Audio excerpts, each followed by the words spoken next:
So, nach Lektüre deiner Pläne habe ich eine ungefähre Vorstellung. Es klingt total verrückt, aber es könnte funktionieren. Wir müssten hier und da improvisieren. Ich habe ein paar Metallreste gefunden und daraus ein Gehäuse für das Gerät gebaut. Na dann, los geht's. Uns fehlen leider ein paar Bauteile. Okay, was fehlt? Erstens, wir brauchen eine Energiequelle, eine sehr starke. Zweitens, einen Teilchenbeschleuniger. Das wird eine harte Nuss. Drittens, ein potentes Kühlmittel, sonst fliegt uns das Ding um die Ohren. Viertens, zu guter Letzt ein Eingabegerät, um das Teil zu bedienen. Okay, womit fangen wir an? Die Reihenfolge ist egal. Ich gehe ins Dorf und suche nach passenden Substituten für die fehlenden Bauteile. Gut, bringen Sie mir einfach vorbei. Ich bekomme die dann schon irgendwie zusammengetüftelt. Packen wir es an. Danke, Hans. Ohne dich wäre ich längst tot. Ach du, so ist es nur auch wieder nicht. Du bist toll. Du solltest wissen, dass ich ewig dankbar bin, dich getroffen zu haben. Unter Berücksichtigung der Umstände ist Sterben vielleicht gar nicht so schlimm, wie ich immer dachte. Sag doch nicht sowas. Selbst wenn ich das hier nicht überstehe, du musst sie aufhalten. Versprochen? Ich mache mich gleich auf die Suche. Okay, Burm, genug gequatscht. Wer bastelt den Quantendiskriminator? Ja, bitte, was haben wir da erinnert? Das ist der Werkzeugkasten, den mir Trude geliehen hat. Ein kosmischer Windschattenkompensator. Der Prototyp der Valentine hat mir ein Freund geschenkt. Ein Hyperlogik-Koppler. Ein leeres Gefäß. Ein leeres Gefäß. Das kriegen wir. Was gibt's da? Interphasen-Spulenschlüssel, Quantenflussregulator, ODN-Koppler, Schere. Ja gut, kenn mich aus.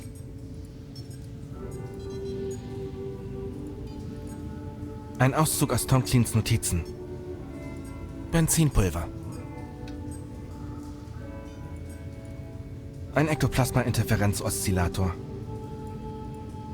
Eine kleine Menge Hydrinos. Selbstdichtende Schaftbolzen. Oder diesen ganzen Krippel her. Draußen feiern sie. Wir feiern. Das war die Gästeliste.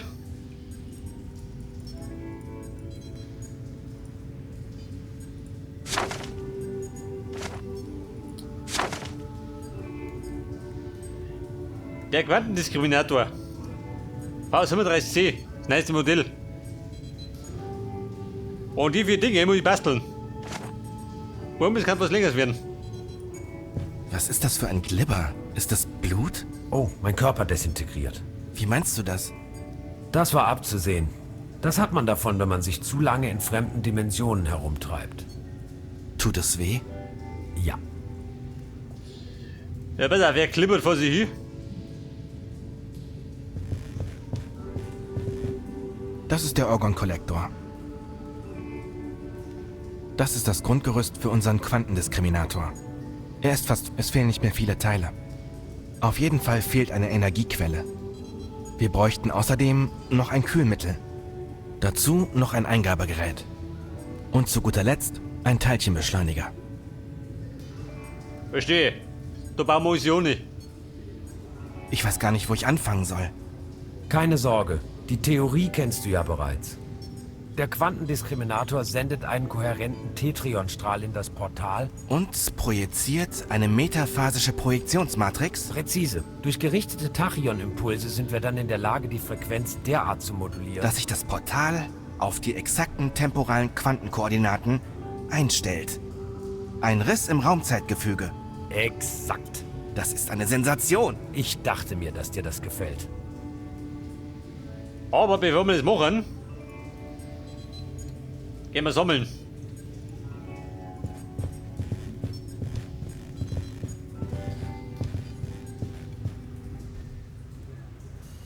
Ja, Trude, bist du auch noch da?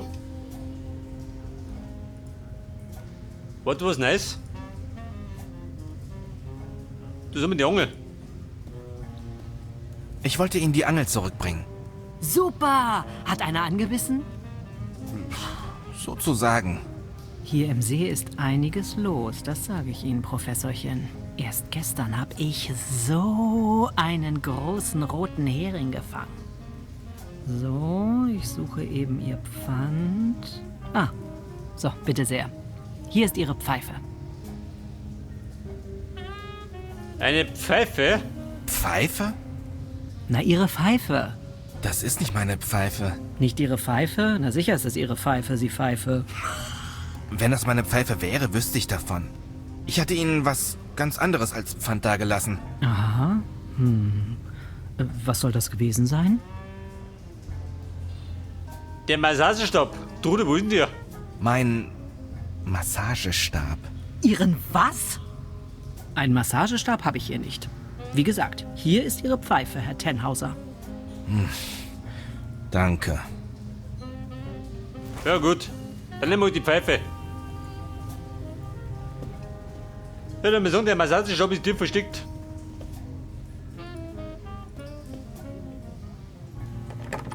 Verschlossen.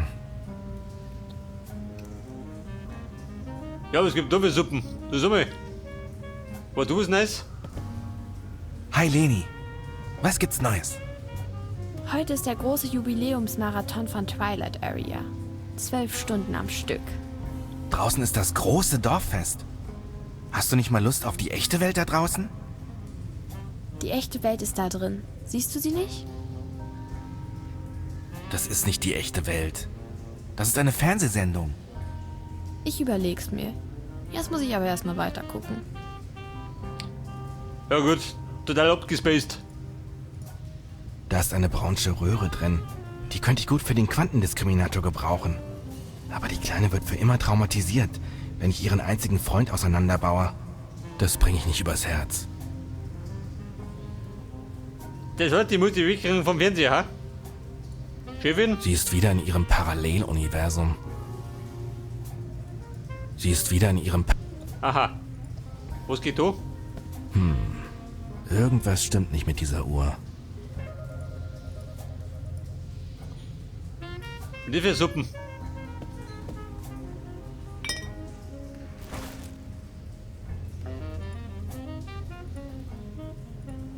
Dazu hatte ich schon einen Eintrag gemacht. Notiz an mich selbst. Ich möchte das Buffet nicht einpacken.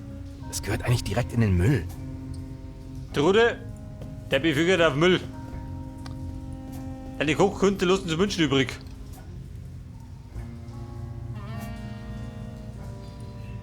Pass auf, ich schau mal aus. Mal schauen, was die draußen treiben.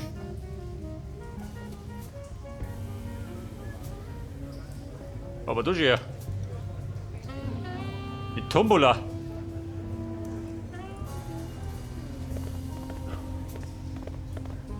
Herr Tenhauser? Treten Sie näher. Hallo. Woher kennen Sie denn meinen Namen? Ja, ist ein kleiner Ort. Penelope Hades. Meine Schwester und mir gehört der Bootsverleih vorne am See.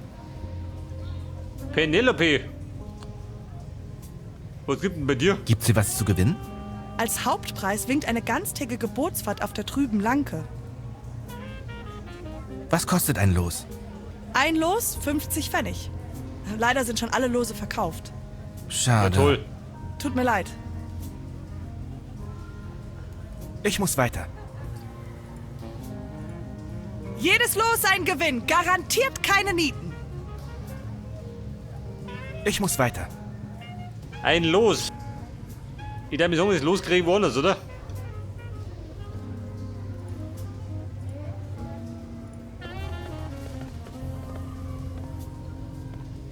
Geht da was?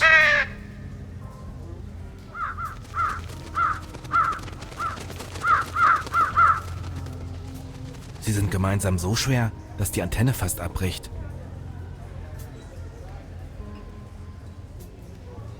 Die Antenne ermöglicht den Fernsehempfang in der Gaststube.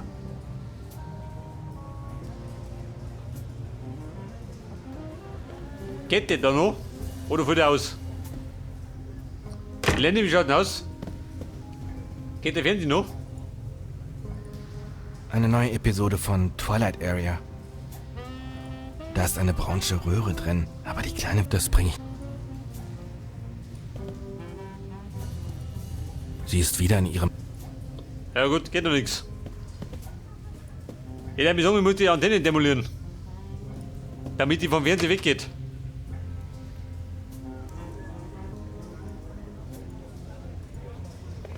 Jetzt sind die wieder fort.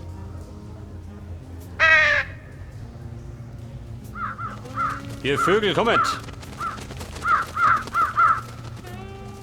Sie sind gemeinsam so schwer, dass die Antenne fast abbricht.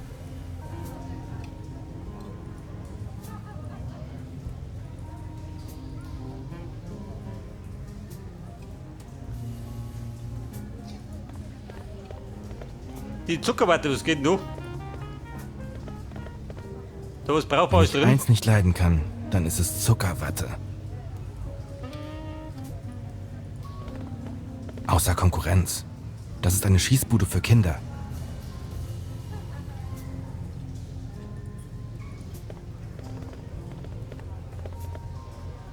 Geht gleich los, Kumpel. Ich geh gleich los. Und dann singt uns in Grund und Boden, oder wie? Freiherr Otto Titan von Trüberbrook-Sülz. Wiedervereint mit seinem Kater Klaus. Das ist aber der Preis. Gib bei dir was? Mein Herr, Herr Tannhauser, schön Sie zu sehen. die Freude ist ganz auf meiner Seite. Wie geht's Klaus?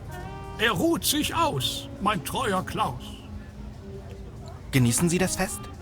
Ja, sehen Sie nur, all die Lichter, die wundervolle Musik. Das ist mein Trüberbrook, so wie ich es am liebsten habe. Haben Sie schon mal den Namen Lazarus Taft gehört? Taft? Ja, ein echter Tunichtgut. Ich habe ja nichts gegen Fremde. Schon gar nicht, wenn sie als Touristen herkommen. Aber dieser Taft war mir von Anfang an suspekt. Wenn Sie mich fragen, lassen Sie sich bloß nicht mit ihm ein. Oh, da sagen Sie was. Es war mir eine Ehre. Bis bald, Herr Tannhauser. Also bei ihm geht auch nichts. Was hat sie da? Gebrannte Mandeln. 10 Pfennig. Brauchen wir Mandeln?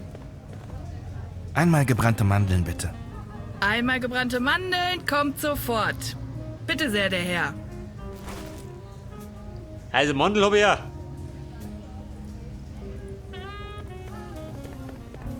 Kommen Sie ran, kommen Sie ran. Wollen Sie Ihre Muckis testen?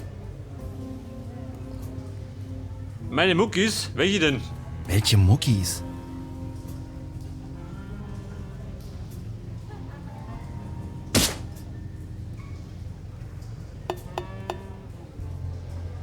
Naja, das war ja schon mal nicht so schlecht. Mal unter uns. Ein paar Vitamine würden Ihnen vielleicht ganz gut tun, ne? Immer dran denken, ein gesunder Geist wohnt in einem gesunden Körper. Ein Bleipokal? Also ein Pokal aus Blei. Brauchen wir den? Kommen Sie ran, kommen Sie... Der Herr?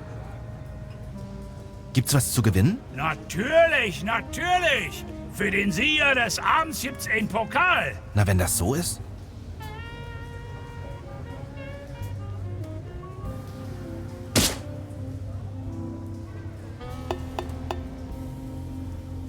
Naja, das war ja schon mal nicht so schlecht. Mal unter uns.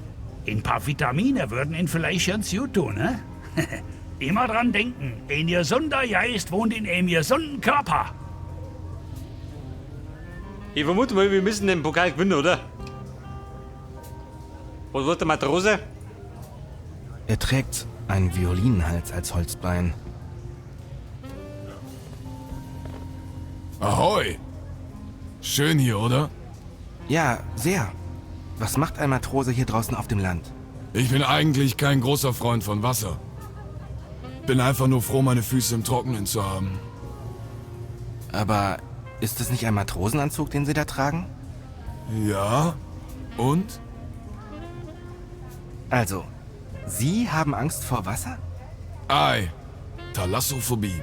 Alles fing an, als ich noch ein Junge war. Damals zu Hause an einem schönen Sommertag. Ich war grad planschen im See, als mein Onkel Ulf plötzlich mit dem Hintern voran zu einem ungestümen Sprung ansetzte. Sein gigantisches Gesäß stürzte wie ein Meteor auf mich herab. Der Anblick verfolgt mich bis heute. Damals bin ich fast ertrunken. Heute bin ich mir sicher, das muss der Moment gewesen sein, in dem ich diese schreckliche Angst vor Gewässern entwickelt habe. Wenn Sie die Frage gestatten, wieso sind Sie überhaupt zur See gefahren, wenn Sie so große Angst vor Wasser haben? Das habe ich mich auch oft gefragt. Meine Mutter hat darauf bestanden, mich meinen Ängsten zu stellen. Also bin ich Seemann geworden. Das ist verwirrend. Frag mich mal. Was ist mit Ihrem Bein passiert? Tja, das war bei meinem zweiten Job als Klavierspediteur. Ich möchte nicht allzu sehr ins Detail gehen, aber dank der Barmherzigkeit eines reumütigen Instrumentenherstellers konnte ich mir dieses hübsche neue Bein hier leisten. Und aus meiner frühzeitig abgeschlossenen Berufsunfähigkeitsversicherung beziehe ich eine ansehnliche Invalidenrente, die mich über die Runden bringt. Weit, weit weg von der rauen See. Das ist eine schöne Geschichte. Oder ist es eine traurige Geschichte? Ich bin mir nicht sicher. Ich muss dann mal wieder. Passe auf dich auf!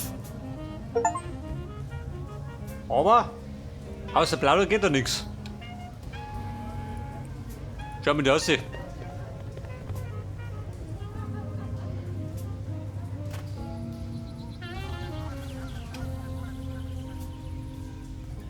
Aha, was haben wir da Schönes? Hansen-Eiscreme? Die geht Hansen-Eiscreme. immer. Die habe ich als Kind immer gern gegessen.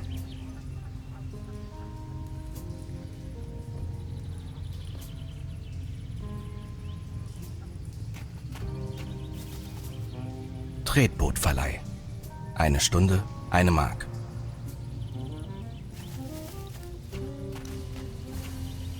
Ein Ticket für die Tombola. Heute ist wohl mein Glückstag. Pass auf, etwas Glück haben wir auch mal zur Abwechslung. Der Baum, gehen da wieder.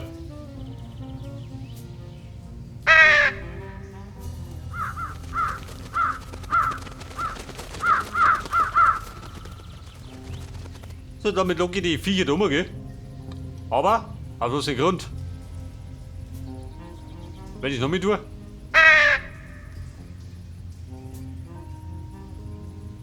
Können wir mehr? Nein.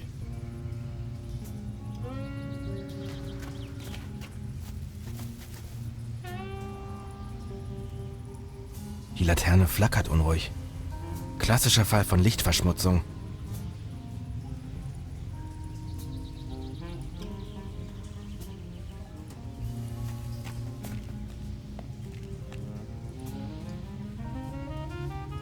Gehen wir da hinten weiter oder wie? Was geht denn da?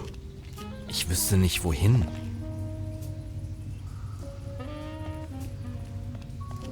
Ja gut, hinten geht es weiter.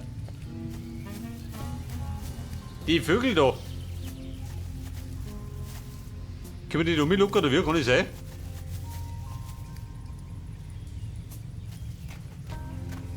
Das ist zu, oder? Wie gehabt. Verschlossen.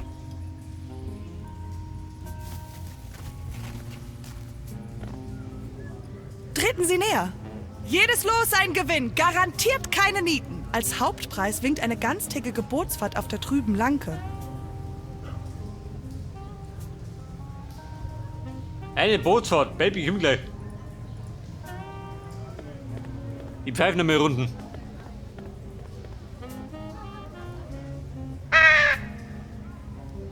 Vielleicht können wir das mehrere. Sie sind gemeinsam so schwer, dass die Antenne fast abbricht. Scheiße. Hey, ich meine, das können wir mehrere. Babe, ich habe ein Ticket. Ganz zufällig. Hier, ich habe ein Los gefunden. Na sowas, die Glückspilz. Schauen wir doch mal nach, was Sie gewonnen haben. Okay, halten Sie sich fest. Hier ist Ihr Preis. Eine Dose Katzenfutter. Zur Verfügung gestellt von der Trüberbrucker Werbegemeinschaft e.V. Hui, Na, schönen Dank. Viel Spaß damit. Eine Dosen Kattenfutter, praktisch. Wollte ich schon mal umgehen. Aber mit dem Katzenfutter kann ich vielleicht. Können wir die Viecher mästen, kann ich sein? Damit sie schwerer werden? Braucht der Kattenfutter nicht, oder?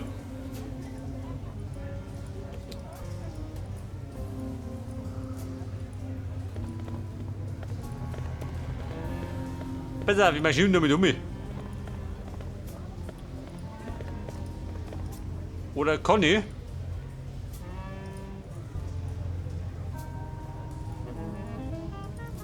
Nein, geh mit um.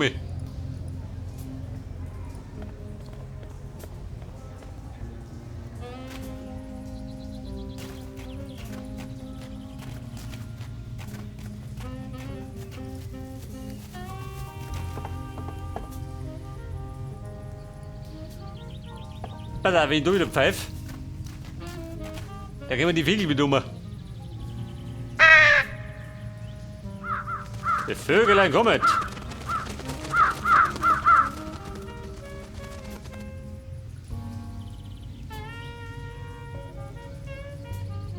Aha, mit den Mandeln.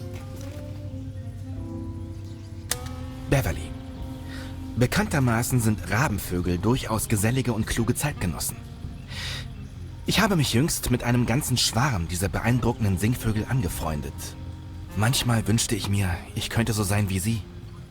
Ach, könnten wir nur gemeinsam in den Süden fliegen. Ob sie mich als einen der ihren akzeptieren würden? Soll er mir sagen, wie wir fuddeln jetzt? Mit den Mandeln. Kommt, put, put, put, put, put. Put, put, put. Pass auf, die hauen sie den Ransen voll. Ich habe sie wohl zu viel gefüttert. Macht nix.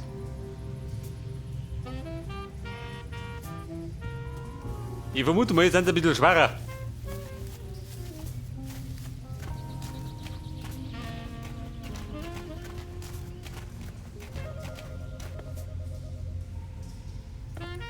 Lock ist noch mit um. Dann könnte ich eventuell die Antenne abbrechen.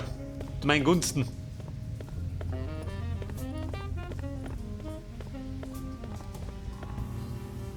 Ja, bitte, mal schauen, was passiert.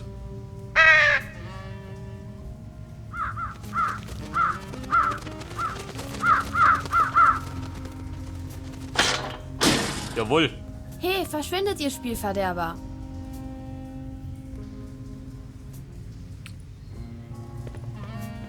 Na, warte mal, da bleiben. Wobei, schau mehr für du.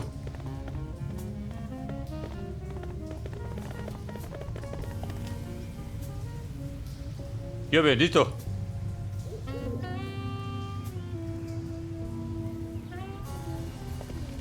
Mit dem Fernrohr hat man sicher einen guten Blick. Mit dem Ding fahre ich ganz bestimmt nicht nochmal. Da fahren wir nimmer. Man muss eine Münze einwerfen.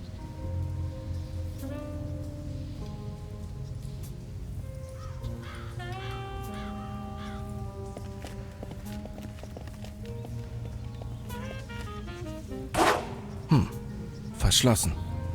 Die Dinge sind immer zugehen. Ich kann es immer noch nicht glauben.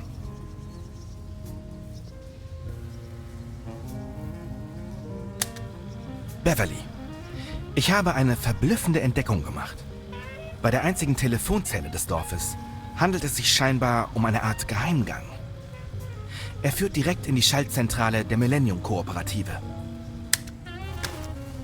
Ein Geheimgang, aha. Da wollte ich schon mal.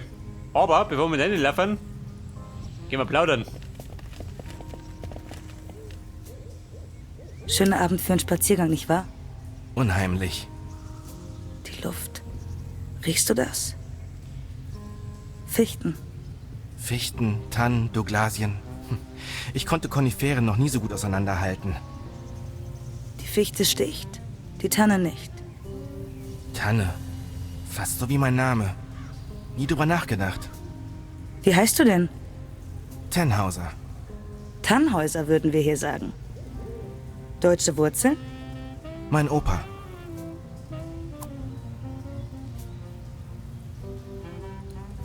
Ja, und, was ist alles? Gut, gehen wir wieder. Ich darf mal sagen, wir laufen jetzt zu Lenny.